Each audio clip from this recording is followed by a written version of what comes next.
अस्सलाम वालेकुम guys, welcome back to another YouTube video. आपका भाई असद आपकी खिदमत में हाजिर है। गाइस, मैं इटली के बारे में वीडियोस तो बनाता आ रहा हूँ पिछले 2-3 सालों से, लेकिन कुछ ऐसे टॉपिक्स हैं जो मुझसे मिस हुए थे और मैं चाह रहा था कि अब जो नया सेशन स्टार्ट हो रहा है तो लोग जो हैं वो इस चीज़ को देखें, इस चीज़ को देख समझ सोच समझ के ही परसू करें। देखो यार, इटली ठीक है, पढ़ने के पैसे देता है, स्कॉलरशिप्स हैं, सारी चीज़ें, बीएलएस के अपॉइंटमेंट्स के अलग रोल हैं, क्योंकि पूरी दुनिया आजकल अगर इटली आएगी तो अपॉइंटमेंट्स लेने में भी मसला होगा। अब हर स्टूडेंट इटली आना चाहता है, गाली भी देता है, इटली को गाली भी देता है कि इटली का प्रोसेस मुश्किल है। तो भाई, इतना आसान नहीं है इटली का प्रोसेस। एडमिशन पिछले साल, मतलब अगर मैं 2 सालों से काम कर रहा हूँ ये वाला, तो मैं 2 साल से देखूँ तो पहले एडमिशन बहुत आराम से मिल जाते थे। इस साल एडमिशन भी इतना आराम से नहीं मिले।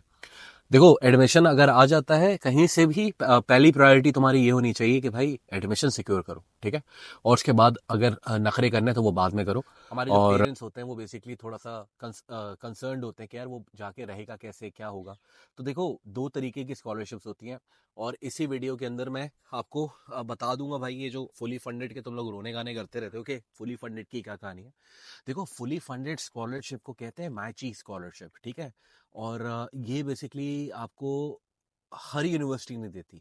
कुछ यूनिवर्सिटीज होती हैं जो आपको मैची फुली फंडेड स्कॉलरशिप देती है, ठीक है।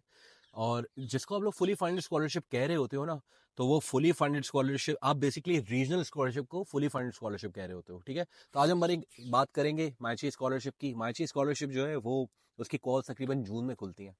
और मैं इस साल अपने जितने भी मुझे फॉलो करते हैं लोग या जो मेरी अंडर कंसल्टेंसी आ रहे हैं, उनको मैं यही एडवाइस करूंगा कि यार मैं मैक्सिमम जो है ना वो केसेस एक्सेप्ट करूंगा दिसंबर या जनवरी तक। और अगर इसके बाद आप लोग इटली का केस परसू करते हो खुद से भी या कहीं से भी, मतलब किसी से भी, तो आप ना करना। उसके बहुत से रीजन है, उसके बहुत से रीजंस हैं। इस साल बहुत चीज़ें सीखी हैं, गलतियां हमसे भी होती है ना, हम गलतियों से इंसान सीखता है। तो हम लोगों ने कुछ एक केस जो था वो समवेयर अराउंड मई में एक्सेप्ट किया था। और वो उसके अंदर हम फंसे हुए हैं, उसकी अपॉइंटमेंट्स नहीं मिल रही, कुछ नहीं हो रहा, ठीक है। तो सबसे पहले तो ये चीज़ है कि एज सुन एज आपने डिले नहीं करना, जनवरी ऑनवर्ड्स आपने नहीं जाना अपने केसेस को लेके। अगर आप इटली का केस स्टार्ट करना चाह रहे हो तो नवंबर से कर देना। अब जो फुली फंडेड स्कॉलरशिप है, मतलब फुली फंडेड स्कॉलरशिप का ये मतलब होता है कि भाई आपका सिर्फ कभी का तो एयर टिकट भी आपको मिल जाता है अपने यूनिवर्सिटी से, आपको स्कॉलरशिप में कवर्ड होता है। लेकिन ज़्यादातर चलो आपको 9,000 यूरो तकरीबन पाकिस्तानी आजकल ये कितने बनते हैं, 27 लाख तकरीबन। आपको साल के 27 लाख रुपए मिलते हैं पढ़ने के, ठीक है, फुली फंडेड स्कॉलरशिप में। और रीजनल स्कॉलरशिप में थोड़ी सी कम ऑब्वियसली। तो regional scholarship is for everyone, ठीक है। हम लोग गरीब मुल्क से आते हैं, हम लोग गरीब हैं, और हम लोगों को वो स्कॉलरशिप मिल सकती है, ठीक है। और जो फुली फंड स्कॉलरशिप है ना, उसके अंदर सिर्फ ये नहीं कि आपकी 3.75 से ऊपर जीपीए होनी चाहिए, ठीक है। और आपका आय जो है 7.5 से ऊपर आने चाहिए, ये तो है ही है। ठीक है, ये तो नंबर्स अच्छे होने ही चाहिए, ठीक है। लेकिन इसके अलावा आपकी स्पोर्ट्स में होना चाहिए, कोई सोशल वर्क होना चाहिए।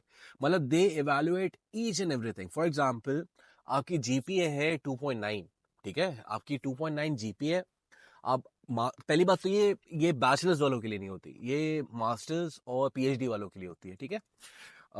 तो अगर आपकी बैचलर्स में तकरीबन जीपीए रही है समवेयर अराउंड 2.9, बट आपकी एक्स्ट्रा कैरिकुलर एक्टिविटीज इतनी बेहतर है, आप किसी एनजीओ से एफिलिएटेड है, ठीक है, किसी एनजीओ के लिए आपने काम किया हुआ है, आपके उसके पास प्रूफ है। मतलब हम लोग पाकिस्तान के अंदर प्रूफ हमारे बन जाते हैं ना, सर्टिफिकेट्स बन जाते हैं, इधर उधर से बनवा लिए, वो नहीं, प्रूफ होने चाहिए उसके, because they go in verified to, ठीक है।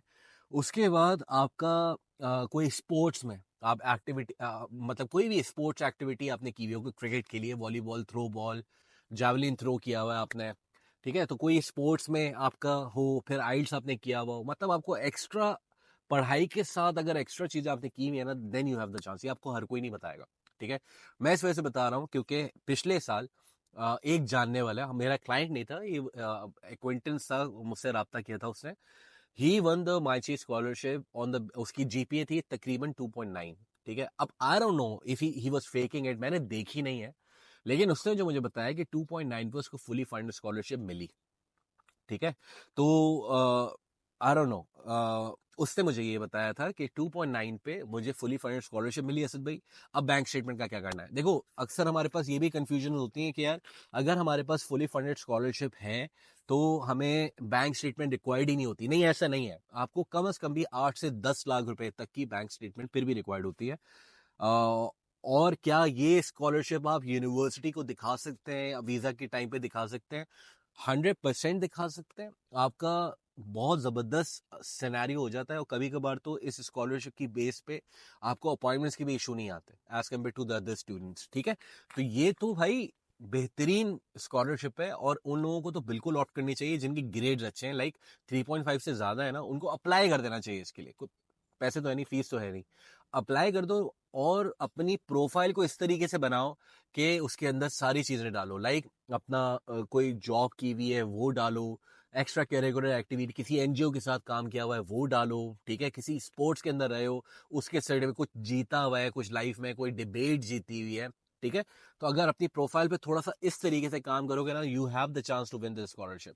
इसके अंदर बैंक स्टेटमेंट इतनी ज्यादा नहीं चाहिए। जो लोग बोलते हैं बिल्कुल ही कुछ बैंक स्टेटमेंट ना हो, नहीं, ऐसा नहीं है। कम से कम 8 से 10 लाख रुपए की फिर भी आपकी बैंक स्टेटमेंट होगी तो आपके चांसेस मजीद बढ़ जाएंगे। अगर आप ऐसा नहीं होता कि आपकी माइची स्कॉलरशिप है तो क्या आपका वीजा रिजेक्ट नहीं हो सकता? वीजा फिर भी रिजेक्ट हो सकता है, जहन में ये चीज रखना। लेकिन इससे आपके वीजा लगने के जो चांसेस हैं वो बहुत ब्राइट हो जाते हैं। अक्सर स्टूडेंट्स का ये भी होता है कि यार अगर वो किसी कंसल्टेंट के पास जा रहे हैं, मेरे पास आ रहे हैं, तो मुझसे पूछते हैं वीजा की गारंटी क्या है। अभी तो भाई मैं वीजा की गारंटी मैं कैसे दे सकता हूँ? इतना तगड़ा मैं कब हुआ कि मेरी एम्बेसी में ताल्लुकात हैं, मैं उनको फोन करूंगा कि यार ये मेरी फाइल आ रही है, जरा इसको जरा ओके कर दो। कम ऑन यार, हम लोग वीजा के चांस, मेरा चैनल का मकसद क्या है? आपके वीजा के रिजेक्शन चांसेस को हम लोग कम कर सकें मिल के। ठीक है, अब उसके लिए मेरे पास मेरी कंसल्टेंसी लेने की जरूरत नहीं है। देखते रहो, वीडियो देखते रहो, आगे प्रोसेस बता रहे हैं। पिछले 2 सालों से मैंने जो रीजंस बताए मैं उसी पर रिजेक्ट हुए हैं वीजे, इस साल भी। ठीक है, बैंक स्टेटमेंट नहीं सीरियस लिया, रिजेक्ट हुए। कवर लेटर अच्छा नहीं लिखा, कवर लेटर में स्पेलिंग मिस्टेक्स है यार, कवर लेटर में स्पेलिंग मिस्टेक्स, ही को शी को ही किया हुआ है, कम ऑन। ठीक है, हमें ये सिली मिस्टेक्स नहीं करनी। बहरहाल मैं बहुत अरसे से ये फुली फंडेड स्कॉलरशिप को बताना चाह रहा था। तो ये होती है बेसिकली फुली फंडेड स्कॉलरशिप, इस तरीके से मिल सकती है। जून में अप्लाई होगी, एडमिशन वीजा हो सकता है आपका प्रोसेस हो गया उस टाइम तक। जैसे मैं इंशाल्लाह इस चीज़ों को, इस साल जो चीज़ों को लेके प्रोसीड करने का सोच रहा हूँ। एक चीज़ इसके अंदर मैं रह गया था कि अक्सर हमारे स्टूडेंट जो बोलते हैं कि यार ये अगर 2 साल का मास्टर है 2 सालों तक मिलेगी, नहीं ऐसा नहीं होता। और ये 9,000 के आपको एक साथ मिल जाएंगे, नहीं ऐसा नहीं होता। ये ट्रांचेस में मिल रहे होते हैं। पहली जो इसकी इंस्टॉलमेंट आ रही होती है वो ज्यादा होती है, उसके बाद फिर कम होती है। मतलब 4 इंस्टॉलमेंट्स में आपको ये पैसे मिल रहे होते हैं। ठीक है, उसके बाद क्या चक्कर होता है कि आप मुझसे पूछते हैं कि यार ये क्या अगले साल मिलेगी? मतलब आपने पढ़ा ही नहीं, सही है, आपके 15 क्रेडिट आवर्स भी नहीं आपने कंप्लीट किए हुए, तो आपको अगले साल नहीं मिलेगी। कुछ बेसिक रिक्वायरमेंट्स होती हैं, उसको लेके चलोगे तो डेफिनेटली अगले साल भी मिल जाएगी। अगर आपको ये माइची स्कॉलरशिप आपको ऑफर हुई भी है, that means you are a deserving candidate, because ये हर किसी को नहीं मिलती। ठीक है, तो अब जरा अपनी प्रोफाइल को बेहतर किस तरीके से किया जा सकता है वो मैंने आपको बताया। मेक श्योर कि थोड़ा सा अपनी एक्स्ट्रा करिकुलर एक्टिविटीज को ना अच्छे से डिफाइन करो, जरा नहीं किया हुआ तो कुछ कर लो। ठीक है, तो इससे आपके काफी सारे चांसेस बढ़ सकते हैं। जून में खुलेंगी ये, ठीक है, इस साल हो सकता है मई में खुल जाए। Things are keep on changing. इस साल एडमिशन भी मुश्किल होंगे, बिकॉज जुबलियो का ईयर है, अगले साल जुबलियो, ठीक है, एक यहाँ पे इवेंट हो रहा है। अगले साल यहाँ पे घर भी महंगे होंगे, सारी चीजें महंगी होंगी। तो सारा चीजें प्लान करके चलना। ठीक है गाइज, बहुत शुक्रिया वीडियो देखने का, अपना ख्याल रखिएगा, मिलते हैं नेक्स्ट वीडियो में। चाओ।